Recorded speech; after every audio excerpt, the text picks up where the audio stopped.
lộn đây à.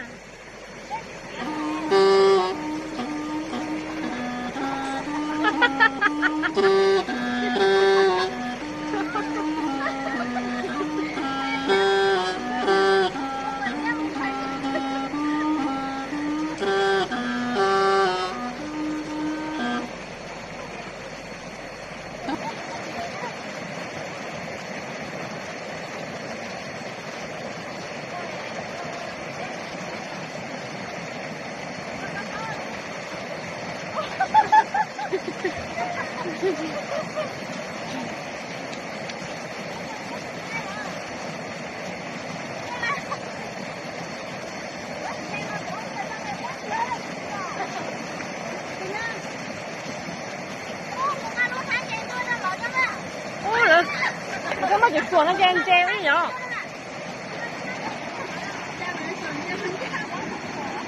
Đấy mà dịch chuột nó trái về cho tê dụ theo.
À.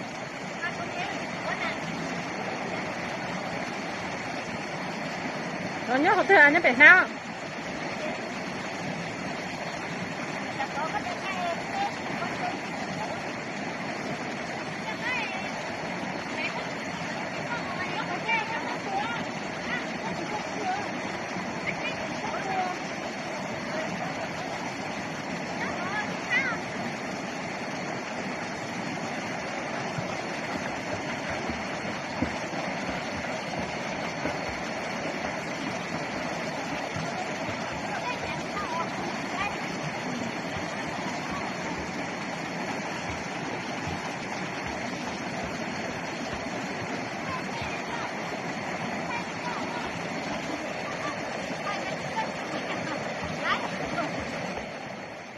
Có tao nọ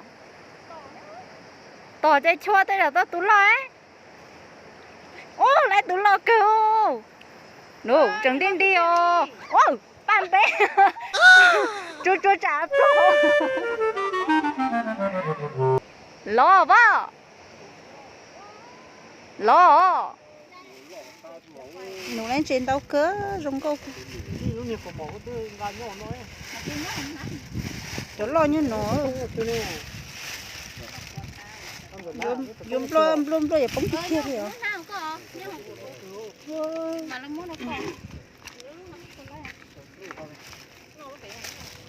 Cho mẹ ai